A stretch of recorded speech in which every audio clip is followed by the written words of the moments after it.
We need a quorum to pick a new pope in case the Exxon Monsanto thing falls through. That kid is watching us. Tell Daphne to run a 199 on a possible Doolittle. Little boy, we'll give you wishes if you can hear us. Hello, I'm Omnivorous, and today I'll be sharing a deck that unleashes a wave of terrifying beasts to help you win in Commander. I'm of course referring to that most vicious of rodents, the squirrel. Now, I know what you're thinking.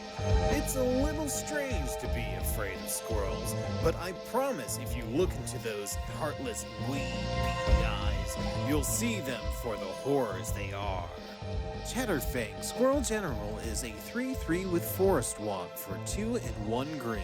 If one or more tokens would be created under your control, those tokens plus that many 1/1 green squirrel creature tokens are created instead.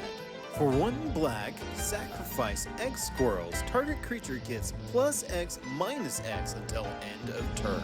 Chatterfang allows us to flood the board with a massive amount of token creatures by generating a squirrel token every time any token is made. This includes utility tokens like clues and treasure. Once you get a critical mass of squirrels, you can drown your opponents in a torrent of rodents. These won't be cute cuddly squirrels either. The first step in destroying the competition with squirrels is to establish a massive furry army. To do this, we use several token producers that work in combination with our commander. We have active ways to invest mana into producing tokens, one-off spells that will increase our forces significantly, and passive token producers that consistently put out more bodies for us. Starting off with activated ways to produce tokens, we have our squirrel producers, Squirrel Wrangler, and Acorn Catapult. Both shoot out squirrels, which will be doubled when we have our commander on the field. The Wrangler may look a little steep in cost as you have to sacrifice a land to activate it, but it is a great way to finish out the game by flooding out squirrel tokens and then buffing them all. The Catapult is fairly straightforward. If you don't have a creature strong enough to survive it, you can always ping yourself for 1 by paying 1 mana to create a squirrel token. More efficiently, we have Ovaya Pashiri and Squirrel Nest. Ovaya doesn't make squirrels herself, but the construct she creates based off the size of your squirrel army can close out games. While Squirrel Nest lets you turn a land into a squirrel producer, tap and get a rodent. And the best activated token producer in the deck is Nisa, Voice of Zendikar. Nisa allows us to create a plant token with her +1 every turn. Again, with Chatterfang on the battlefield, we make a squirrel for every plant. Then Nisa can turn around and give all your creatures a +1 counter, making your squirrel swarm that much stronger. Next, we have one-off token spells. We want these cards to be effective and flexible, which is why Verdant Command and Chatter of the Squirrel are included. Verdant Command's modal ability allows you to create a token or counter a Planeswalker's activated ability and more. And Chatter of the Squirrel is a low-cost spell that can flash back when needed again. Next, we have Chatterstorm, which can be a finisher in the deck if you cast enough low-cost spells before storming off. Lastly, we have Second Harvest, which can double the number of tokens we have at instant speed, giving you a surprise for your opponents right before starting your turn. Our final category of token producers is our passive producers. These cards will simply sit on the battlefield and make tokens for us. Rasta of the Endless Web and Biowaste Bob continuously put out tokens for us. Neither make squirrels, but having the consistent token production on decent bodies is a massive upside for the deck. The Biowaste Blob in particular can get out of hand if it's left alone for a couple of turns, as each copy will make a copy on the next turn. Exponentially making tokens gets crazy quick. Nut Collector and Druid's Call are also great additions for token production. Nut Collector will make a squirrel every turn, and in the late game will buff all your squirrels once you have 7 cards in the graveyard for Threshold. Druid's Call will make one of your larger creatures into a squirrel producer by turning damage dealt to it into squirrels. We also have Scurry Oak, a tree folk that will get bigger with its evolve ability and then create a squirrel token. This card is a key piece of the Squirreltwin Combo. I'll go over that a bit later. And then there's the all-star token maker and one of the best cards in the deck, Parallel Lives. This card will double your token production, which means when you have Chatterfang on the board and you produce one squirrel from something like Chatter of the Squirrel, you will get an additional squirrel from Parallel Lives and then 2 squirrels from Chatterfang, a total of 4 squirrels for 1 mana spell. Now that we have summoned our army of squirrels, we need to increase their power so that we are eliminating as many opponents at once when we attack. Tribal buff Lord effects are a little scarce for squirrels, but we still have some options. Metallic Mimic and Adaptive Automaton can both become squirrels as you cast them and will buff your team. Whereas Squirrel Sovereign is a true Squirrel Lord as a Squirrel Noble that pumps up squirrels. Deranged Hermit and Deep Forest Hermit will not only pump up your Squirrel army, but add to it, each creating 4 squirrel tokens. This can get out of hand with your commander on the battlefield.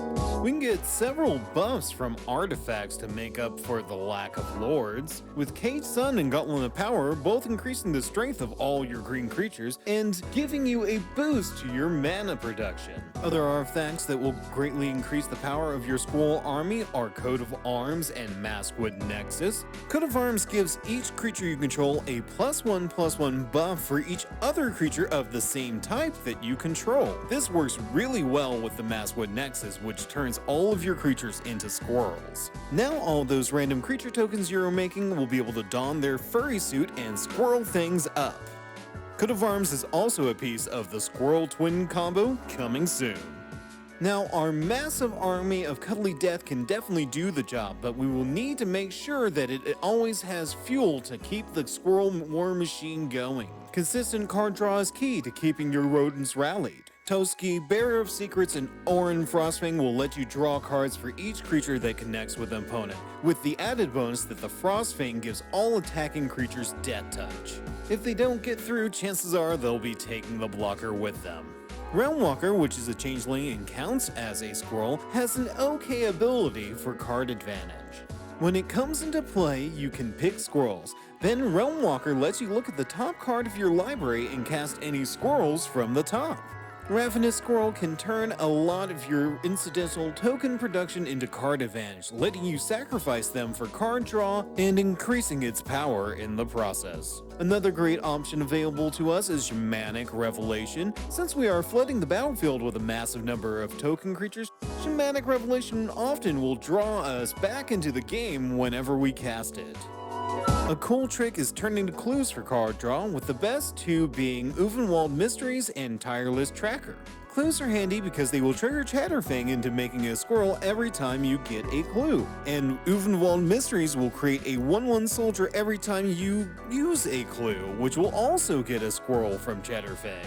Then there's Skullclimb, too good for modern and a commander staple, letting you draw 2 cards for 1 mana in most cases. There's a reason it is considered some of the best card draw in Magic. Simply clamp an expendable token for 2 cards. Kicking off essentials for the deck is a ramp package that consists of spells, artifacts, and creatures. Nisa's Pilgrimage is a cultivate with upside if you happen to have Spell Mastery, grabbing you 3 lands out of your deck. We can also use Elvish Mystic and Findhorn Elves to provide cheap and effective mana ramp early in the game. Soul Ring and Moss Diamond give you artifact options that are most resistant to being removed. Growing Rites of Itlimoc and Cryptolithrite give you a big boost of mana based off your creature count. A standout for ramp is the Tireless Provisioner, giving you a treasure every time you make a land drop and synergizing with your commander. Nisa, who shakes the world, will double up forest mana and turn them into offensive threats.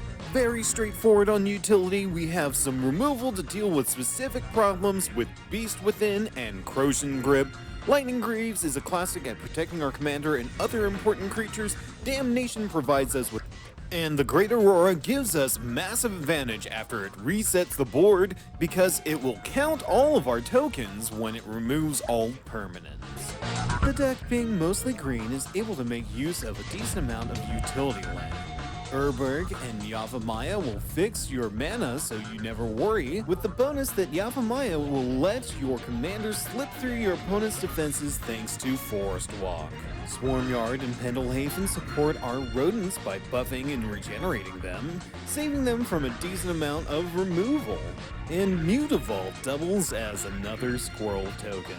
War Room and Reliquary Tower give us some free card advantage, and the cycling lands are always helpful to loot away when not needed. Wasteland and Strip Mine are classics in any deck that has the space to spare, helping you deal with problem lands. With the addition of Beseju, who endures, giving you another removal option. Scavenger Grounds is becoming more essential as graveyards are becoming more crucial for commander decks. Lastly, Oran Reef is another way to buff your creatures. We've got the army, we've increased their power through effective leadership and made sure the war fires are fueled. Now we have to drop the bombs and nuke our opponents off the map. With Masswood Nexus on the battlefield, Allosaurus Shepherd can take all of our 1/1s up to being 5/5s, making them overwhelm our opponents. It also protects our spells from being countered, making sure our stuff comes out unhindered. Jorel Umunvuli Recluse similarly increases the base power toughness of our creatures, sometimes by a massive amount, and will put out more token creatures for us. Return of the Wild Speaker can finish off players suddenly with the help of instant speed. It will also double as a way to refill your hand if necessary. Scale Up is a spell that can make all of our creatures base power toughness 6/4, and Triumph of the Hordes is a great finisher giving the team trample and infect. Beastmaster Ascension is another great way to end games. This deck makes turning on the +5 incredibly easy, benefiting your swarm of tokens. And then we get real with Natural Order and Finale of Devastation. Both can tutor up powerful creatures, and the Finale also buffs your entire army and gives them haste. Finally, there's the big beast, Crater Hoof Behemoth. Pumping up your team and giving them trample is almost certainly the end of your foes. So Squirreltwin is an amazing combo that is relatively easy to pull off, resulting in an infinite number of squirrels and one infinitely huge treeful. At its pinnacle, Squirreltwin can make your squirrel tokens infinitely big as well. So how do we go about setting this up? First, we need the Scurry Oak. This little treeful creates a squirrel token every time it receives a +1 counter. Then we need either Ivy Lane Denizen or Coat of Arms. With the Denizen, all we need is a green creature to enter the battlefield and the loop is started. What happens is the Denizen puts a counter on the oak. The oak then makes a squirrel, which triggers the Denizen, which puts a counter on the oak, and the loop keeps going. This is the easier way to get Squirreltwin going. With Coat of Arms, we can make infinite tokens that are infinitely large, but the combo does need a little more setup.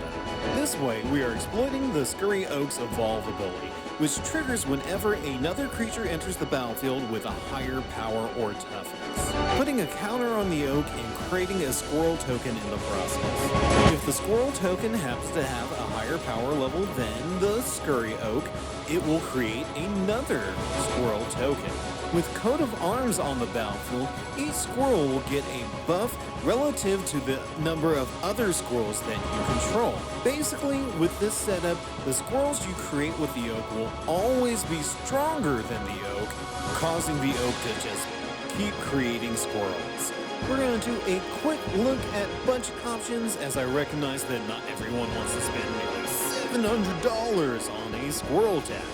We drop Frozen Beast in favor of Chameleon Colossus. In place of Triumph of the Hordes, we have Overwhelming Stampede, Deranged Hermit comes out, and Mycolith comes in. Verdant Force comes in for our 8-drop Craterhoof Behemoth. Eldritch Evolution is a good substitute for our tutors.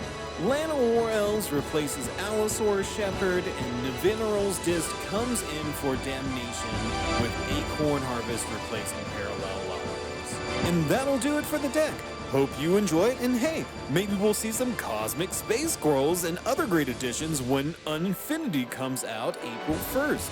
Until then, hopefully this deck will make your opponents go, That's the most foul, cruel, and bad-tempered rodent you ever set eyes on! With that, I'm signing off. Please like and subscribe if you enjoyed the video, and let me know in the comments what space squirrels you hope to see in Unfinity. Stay tuned for more Magic and Commander content, and check out my Twitch stream where I play RPGs on the regular. Take care, and thanks for watching!